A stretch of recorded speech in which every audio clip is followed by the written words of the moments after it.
Assalamualaikum warahmatullahi wabarakatuh. Hello, my name is Suandika. I am from 7H class, but in this reading class, I joined the 3H class. Okay, in this video, I want to talk about learner autonomy. Learner autonomy has been a popular concept in foreign language education past decades, especially in relation to lifelong learning skill. It has transformed old practice in the language classroom and has given origin to self-access language learning counter around the world, such as the SELC, that's Canada University of International Studies in Japan, the ASLLC at the Education University of Hong Kong, the SIC at Hong Kong University of Science and Technology, and LSAC at the University of Auckland. As a result of such practice, language teaching is now something seen as the same as language learning, and it has placed the learner in the center of attention in language learner education in some place. The term learner autonomy was first coined in 1981 by Henry Hollex, the father of learner autonomy. Many definitions have since been given to term. Depending on the writer, the context, and the level of debate educator have come to.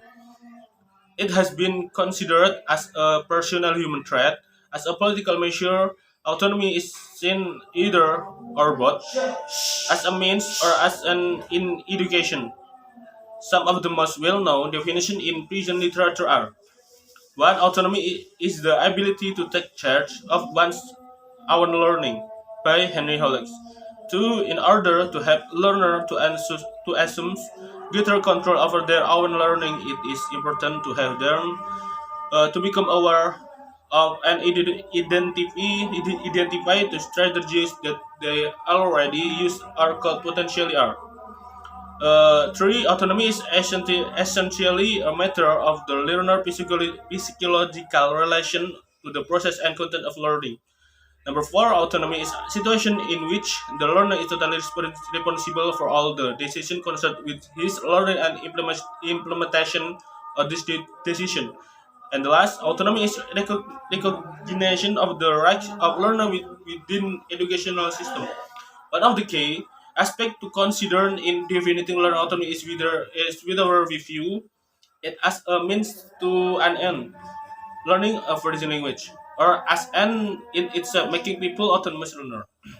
These two options, these two options do part of our views towards language learning or learning in general. Learner autonomy is very useful in learning a new language.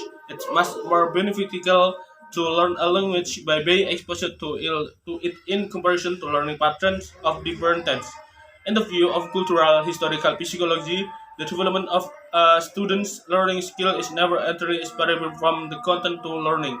So, my conclusion is the learner autonomy is useful to learn new language because the part of the learner autonomy is being is more benefit to learn an English being exposed to it in comparison to learning pattern of different tense.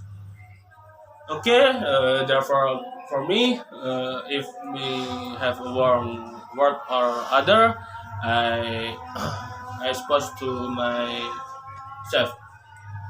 Okay, thank you for all. Wassalamualaikum warahmatullahi wabarakatuh.